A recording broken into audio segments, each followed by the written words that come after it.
Queridos alunos do Colégio Santa Rita, professor Pedro Valdeir de Geografia aqui falando com vocês, certo? Estamos aqui hoje para mais uma aula com o tema Recursos Naturais, dando continuidade à aula passada. Hoje vamos observar, a aula passada foi mostrado como se divide os recursos naturais em renováveis e não renováveis. E hoje, dando continuidade a esse assunto, vamos observar como os recursos naturais, eles são subdivididos dentro dos grupos de renováveis e não renováveis. Então, nessa aula aqui, vamos começar falando sobre os recursos naturais renováveis, certo? Recursos naturais renováveis, que são aqueles que se renovam naturalmente ou pela ação humana, certo? Por exemplo, o vento, a energia solar, essa renovação ela acontece de forma natural. Já, por exemplo, o álcool combustível, a cana-de-açúcar, produzido a partir da cana-de-açúcar, que também é renovável, precisa da ação humana para o plantio da cana-de-açúcar e posteriormente para a produção do álcool combustível, certo? Então, trabalhando hoje sobre o tema recursos naturais renováveis, podemos dividi-lo em três grupos. O grupo dos energéticos, o grupo dos hídricos e o grupo dos biológicos, certo?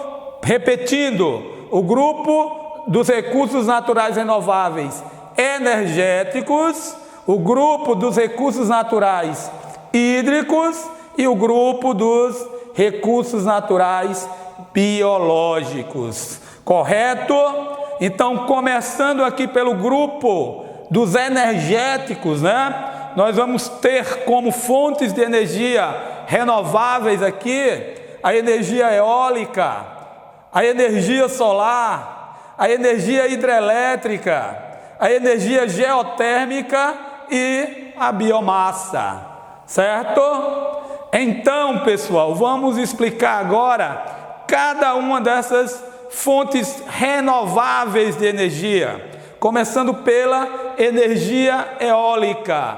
A energia eólica, ela é produzida a partir da força dos ventos. Ela é produzida a partir da força dos ventos. A energia eólica, ela vem se tornando cada vez mais importante, tanto no Brasil como no mundo, exatamente por ser uma fonte de energia renovável e que gera poucos impactos ambientais, certo? Uma fonte de energia renovável e que os impactos ambientais são pouquíssimos.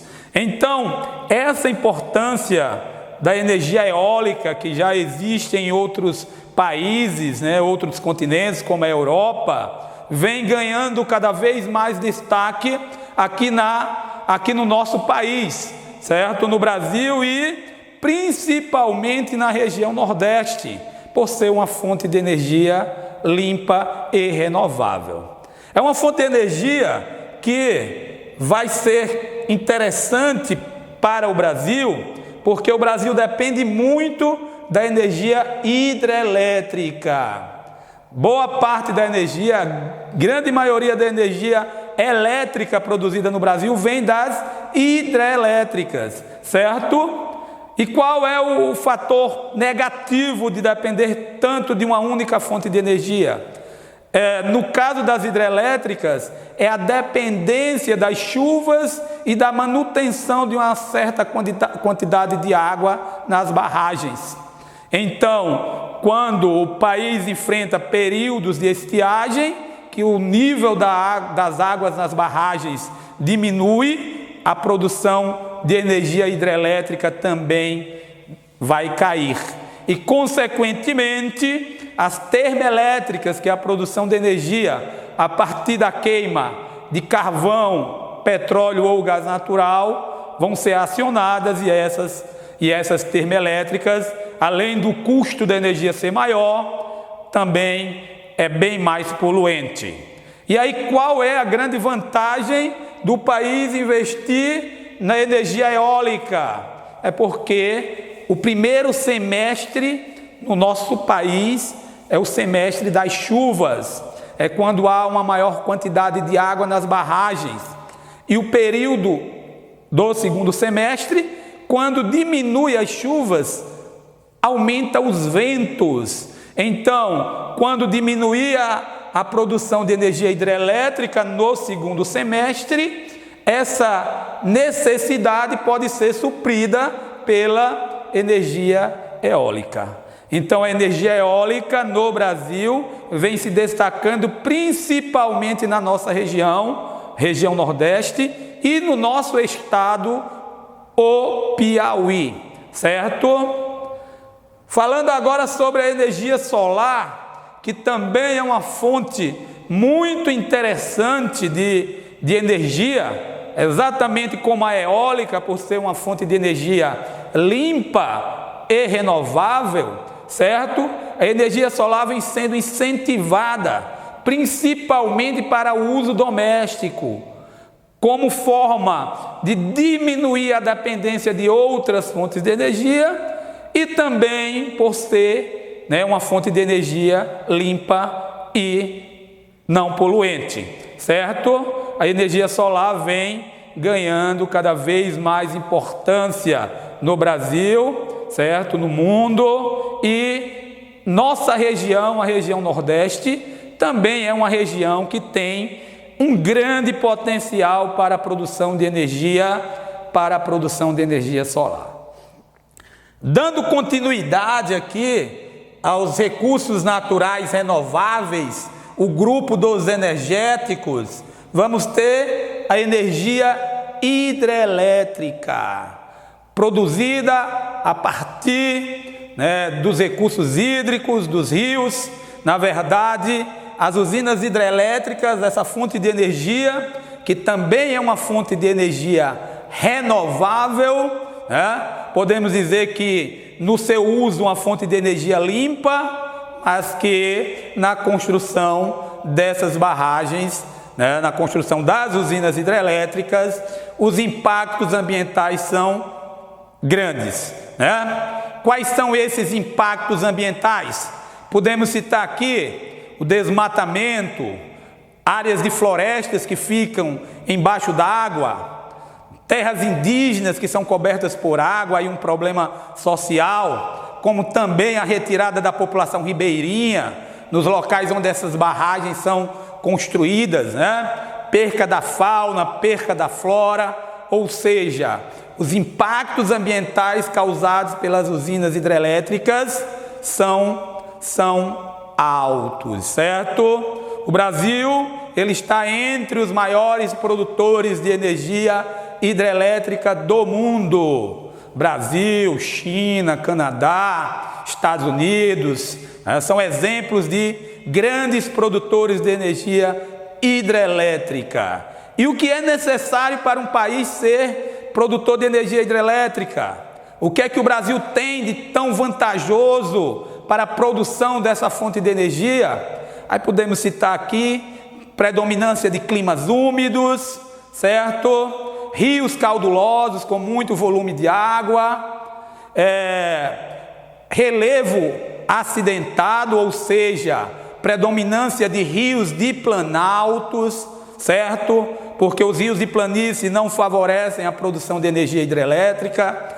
Os rios de planícies, eles são usados principalmente para navegação, certo? E aí o Brasil tem importantes usinas hidrelétricas, como a usina binacional de Itaipu, que fica no Rio Paraná, na divisa entre o Brasil e Paraguai. Ela é uma usina binacional, ela pertence ao Brasil e ela pertence ao Paraguai, exatamente por ficar na divisa entre esses dois países.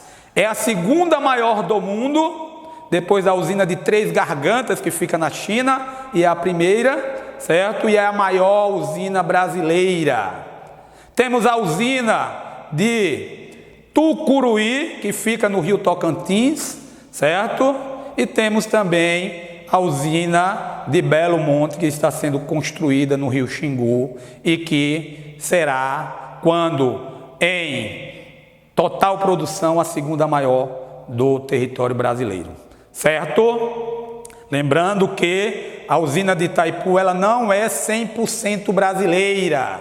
A usina de Itaipu, ela pertence ao Brasil e ao Paraguai, certo? A energia geotérmica é a produção de energia a partir do calor do interior da Terra. Geralmente esse tipo de energia ocorre em grande quantidade, podendo ser explorada de forma mais intensa em lugares onde existem atividades vulcânicas, certo? Então, como o território brasileiro é um território que consolidado, que não temos movimentos tectônicos, não temos terremotos de grande intensidade, nem atividades vulcânicas, vulcões em atividade, o que é que acontece? A nossa exploração de energia geotérmica, ela é praticamente inexistente, certo? A biomassa é a produção de energia a partir de espécies vegetais e animais, a partir de espécies, vegetais e animais. E aí podemos destacar no Brasil a produção do álcool combustível, do etanol, que é mais conhecido como álcool combustível, produzido em larga escala no nosso território, certo? A partir da cana-de-açúcar. A partir da cana-de-açúcar, certo? Então temos aqui, entre os recursos naturais renováveis energéticos, energia eólica, solar, hidrelétrica, geotérmica e biomassa. Dando continuidade aqui, recursos naturais renováveis hídricos, Vamos citar aqui lagos, rios, as águas subterrâneas, certo? Que também tem uma importância muito grande para a humanidade, exatamente porque a água, as águas, elas são de extrema importância para a vida, certo? E também para as atividades econômicas. E nesse sentido, o Brasil também é privilegiado, exatamente porque o nosso país possui muitos recursos hídricos, Por exemplo, a bacia do Rio Amazonas, que é a maior do mundo, ela banha terras brasileiras. Essa bacia, ela não é genuinamente brasileira, porque ela nasce em outro país, ela nasce no Peru, em cima da Cordilheira dos Andes. Mas entra no território brasileiro com o rio principal, que nasce na Cordilheira dos Andes, entra no território brasileiro com o nome de Solimões e ao se encontrar com o Rio Negro, passa a se chamar Rio Amazonas, certo? Maior bacia hidrográfica do mundo. Também temos aqui no nosso território os maiores aquíferos, reservatórios de água subterrânea do mundo, que é o aquífero Guarani e o aquífero Alter do Chão, certo? Então, o Brasil está entre as maiores potências hídricas do mundo, correto? Continuando aqui sobre os recursos naturais renováveis, tratando agora do grupo dos biológicos, e aí podemos destacar a agricultura, as atividades agropecuárias, do qual o Brasil também é uma grande potência. O Brasil está entre os países com maior produção agrícola do mundo, atividades relacionadas à pesca, a retirada de recursos dos oceanos, recursos marinhos, correto? E também das florestas, o extrativismo vegetal, por exemplo, certo? Também se encaixa no grupo dos recursos naturais renováveis biológicos. Então fica aí a dica, pessoal. O grupo dos recursos naturais renováveis, né, se subdivide em 3 outros grupos, que são os energéticos, os hídricos e os biológicos. Correto? Fica aí mais uma aula do professor Pedro Valdeir para meus queridos alunos do primeiro ano do Colégio Santa Rita, e fica aí essa mensagem: estamos juntos e no final tudo vai dar certo.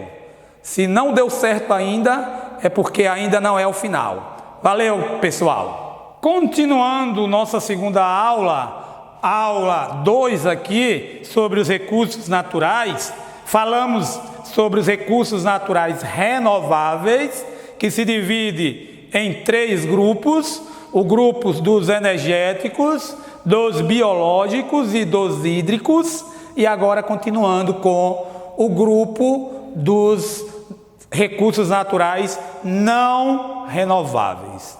Os recursos naturais renováveis são aqueles que, depois de serem utilizados uma vez, eles não se renovam, né? Pelo menos em um curto período de tempo. Os recursos naturais não renováveis levaram aí um longo período geológico para se formarem, por isso não se renovam depois do seu uso, certo? Então, dando continuidade aqui, os recursos naturais não renováveis, eles se classificam como, né, energéticos e o grupo dos minerais. O grupo dos recursos naturais não renováveis energéticos e o grupo dos recursos naturais não renováveis minerais. Aí vamos aqui. Os energéticos são os combustíveis fósseis. Quem são os combustíveis fósseis? O carvão mineral, o petróleo e o gás natural.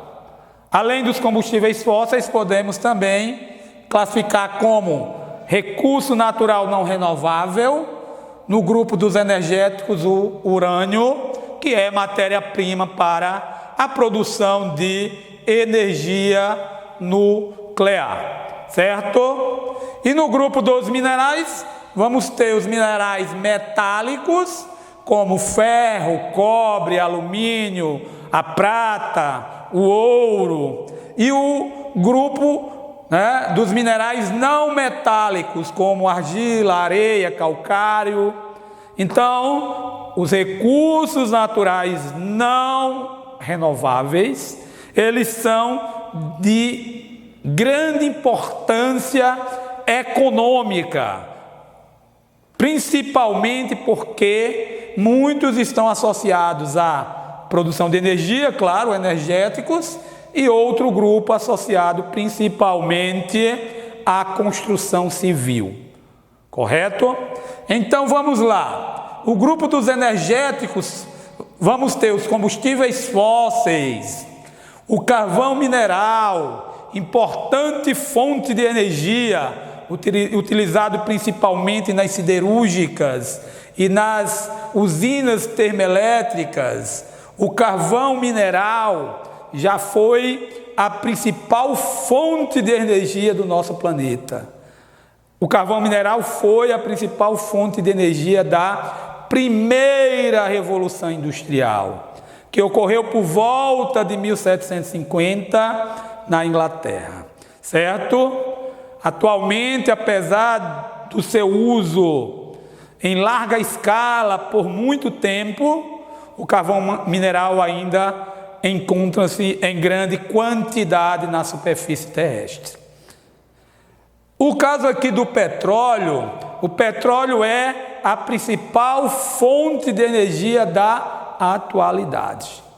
Além de ser uma importante fonte de energia, o petróleo também é matéria-prima para diversos subprodutos, correto? Como a borracha, como o plástico.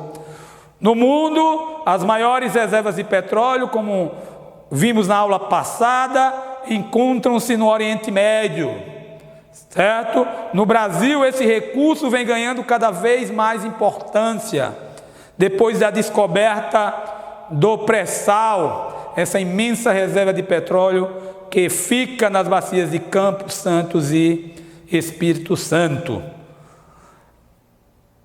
O gás natural, essa fonte de energia, ela vem ganhando cada vez mais importância, exatamente por causa do baixo custo de sua extração e transporte e por ser, entre os combustíveis fósseis, o menos poluente. Essas três fontes de energia são de importância muito grande para a economia mundial. Qual é o ponto negativo dessas fontes de energia que eu acabei de falar? A liberação do dióxido de carbono, que colabora para o aumento das temperaturas e, consequentemente, para o aquecimento global. Correto? Urânio, matéria-prima para a produção de energia nuclear. A energia nuclear, ela vai ter algumas vantagens, como não libera gases causadores do efeito estufa, já que não há queima de combustível, a localização dessas usinas termonucleares não obedece critérios naturais como rios, como áreas de ventos constantes. Então as usinas, a produção de energia nuclear tem suas vantagens.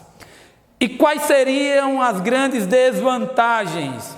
Os riscos de acidentes nucleares, que são fatais quase sempre, E também o lixo nuclear, que pode passar séculos com radiação. Correto? Então, no grupo dos energéticos, combustíveis fósseis, carvão mineral, petróleo, gás natural e o urânio.